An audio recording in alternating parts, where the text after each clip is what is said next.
Ever feel like you're just, drowning in health news? One day coffee's amazing, the next, it's terrible. Oh, definitely. It's information overload, isn't it? Totally.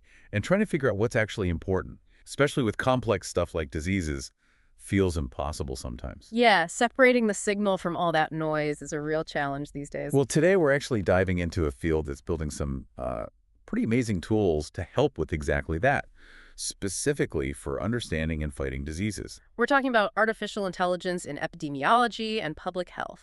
Exactly. Yeah. Think of this as like your shortcut to getting up to speed on how AI is seriously changing the game in disease investigation. And we're drawing a lot from this great piece, Epi010, Epidemiologist 2.0, How Artificial Intelligence is Supercharging Disease Investigation and Public Health. It lays things out really clearly. Okay, cool. So let's jump in. Traditionally, you think epidemiologist, you picture that classic disease detective, right? Like Jon Snow tracing cholera in London. The shoe lever epidemiology, yeah. Meticulous work, boots on the ground. Right. Observation, investigation. But the world today, I mean, the scale and speed feel completely different. Oh, absolutely. Those core skills are still fundamental, no question. But the challenges now are, well, they're on another level. Rapid global travel, spreading new diseases, chronic conditions, climate change impacts. And just the sheer amount of health data flying around, it's mind-boggling. It really is. So our mission here today is to unpack how AI is stepping in, not to kick the humans out, but to seriously boost their abilities. Right, to amplify what they can do. Exactly. We want to look at how AI is changing detection, investigation, control, and what this means for the epidemiologist, the person doing the job. The Epidemiologist 2.0, as the source calls it. Precisely. AI as that force multiplier. Okay. So before we get deep into the AI stuff, let's just appreciate the groundwork. What are those traditional skills and why are they still so vital? Well, the bedrock is surveillance, right? Systematically collecting and looking at health data for patterns. Keeping an eye on things. Yeah. Then there's the outbreak investigation we mentioned. Getting out there, talking to people, figuring out how things are spreading. The real detective work. Definitely.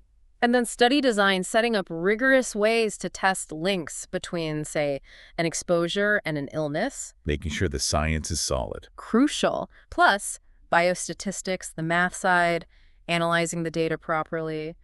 And finally, public health communication.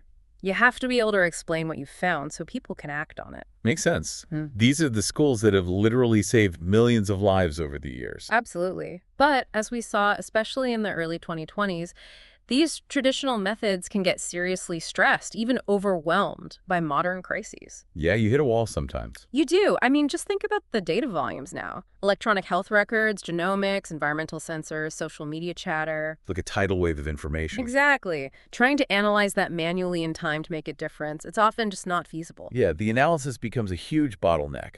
It does. And then there's the speed factor. Diseases can cross the globe in hours now. Right. So you need detection and response that can keep pace. Which manual processes often struggle with. And traditional studies, they take time, months, sometimes years. But public health often needs answers now. Precisely. And just the sheer person hours needed for things like reviewing case reports or wading through scientific papers, it slows everything down. Okay, so we see the foundation and we see the cracks appearing under modern pressure. This is where AI comes in, right? As a tool to overcome these limits. Exactly. The source is clear.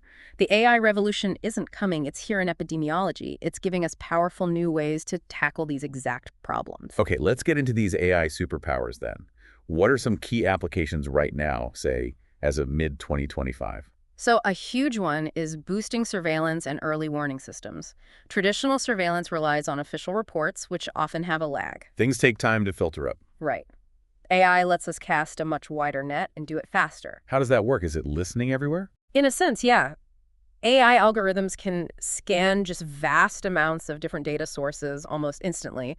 Things like news reports, social media. I remember hearing about Health Map and Blue Dot doing that kind of thing early on. Exactly. Pioneers in using digital breadcrumbs. And the tech's only gotten better. It's not just text either. What? Environmental sensor data, air quality, water quality, temperature, things that might signal conditions ripe for an outbreak. Oh, like mosquito breeding conditions or something. Precisely. Or analyzing wastewater. Wastewater? Really? Oh yeah, it's becoming huge.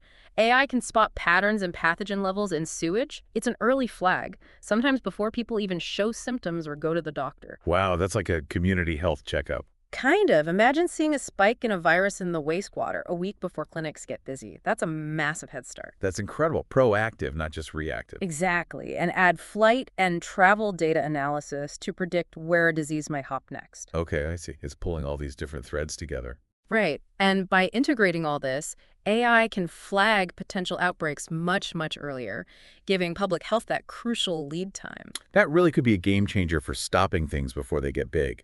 Okay, Yeah. so better, faster surveillance. What else? Well, then there's the deeper analysis, finding patterns in all that complex data we talked about. This is where machine learning really shines. Seeing connections humans might miss in the noise. Exactly. AI can dig through massive data sets and find subtle links, maybe hidden risk factors for chronic diseases like heart disease or diabetes, complex interactions between genetics, lifestyle, environment. Things that aren't just one simple cause. Right. Stuff that's hard to tease out with traditional stats alone.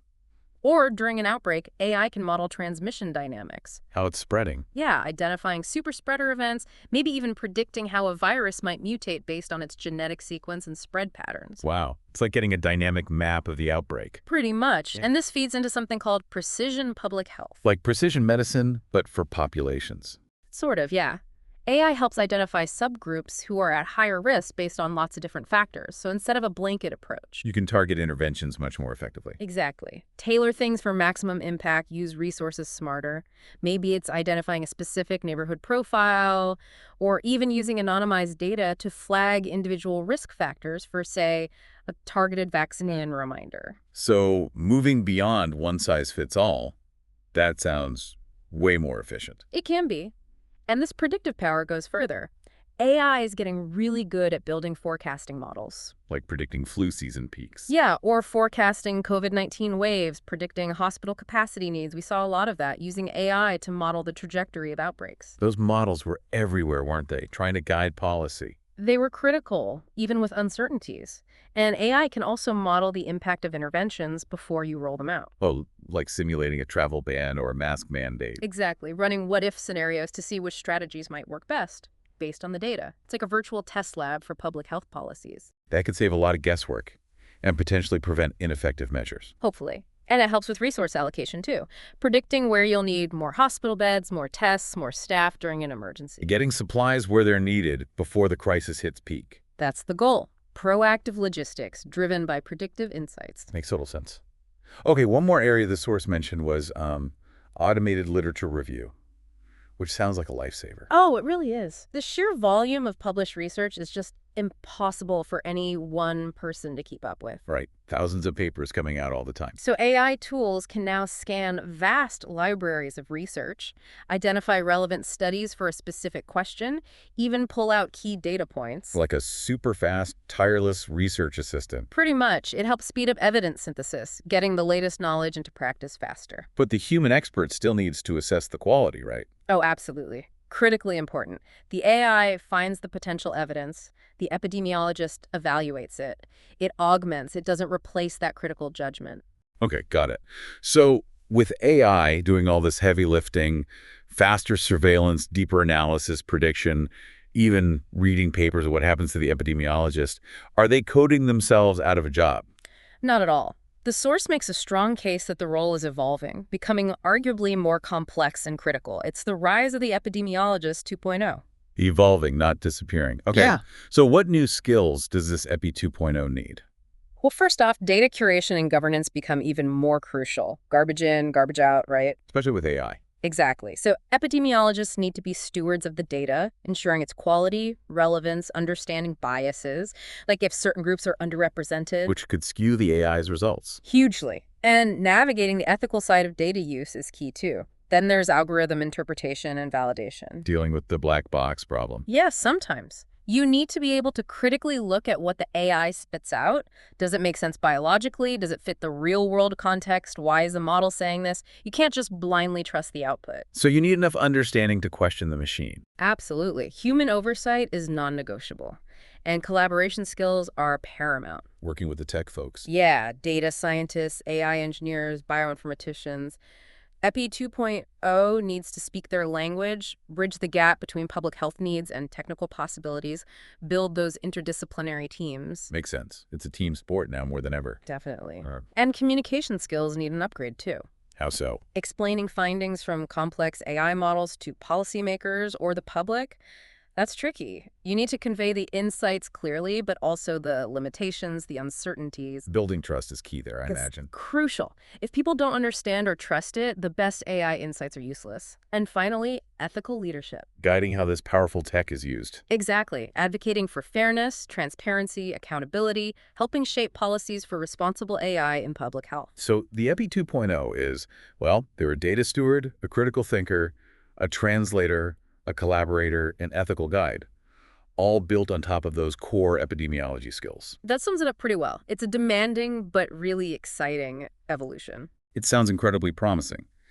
But surely it's not all smooth sailing. What are the big challenges or potential pitfalls here? No, definitely challenges. The source points out several. Data privacy and security are obviously huge. Using all this health data requires rock-solid safeguards. Absolutely fundamental. Yeah, Non-negotiable. right. Then there's algorithmic bias. If the data used to train AI reflects existing societal biases, the AI can end up perpetuating or even amplifying health inequities. That's a major concern, making sure AI doesn't worsen disparities. Critical. And then there's the need for training and infrastructure. We need to get the public health workforce comfortable and skilled with these tools. Upskilling the existing workforce and training new people. Exactly. And building the necessary data systems, which takes investment, especially in lower resource areas. So access and equity in using these tools is an issue too. It is. And that black box problem we touched on, the difficulty sometimes in understanding why an AI makes a certain prediction, can hinder trust and adoption. If you can't explain it, it's harder to rely on it, especially for high-stakes decisions. Precisely. But, despite these hurdles, the potential payoff is enormous. That's the flip side. Yeah. Revolutionizing how we predict, prevent, and respond to health threats globally. Speeding up research.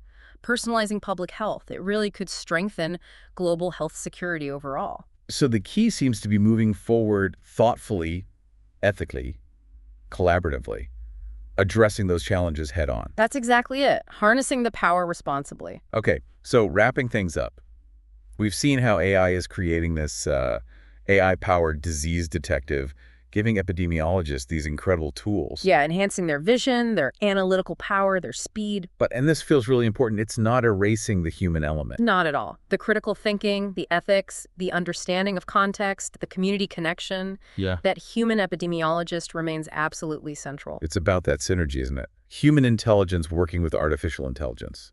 Augmenting, not replacing. Beautifully put. That's the future we're aiming for. More prepared, more effective public health, powered by both humans and machines. It really does feel like a pivotal moment for tackling these huge health challenges. I think it is. So here's maybe a final thought for everyone listening to chew on. As we rely more and more on AI for public health insights and predictions, how might that change, our collective sense of responsibility for health, or even how we think about our own individual health choices down the line? That's a deep question. Definitely something to ponder.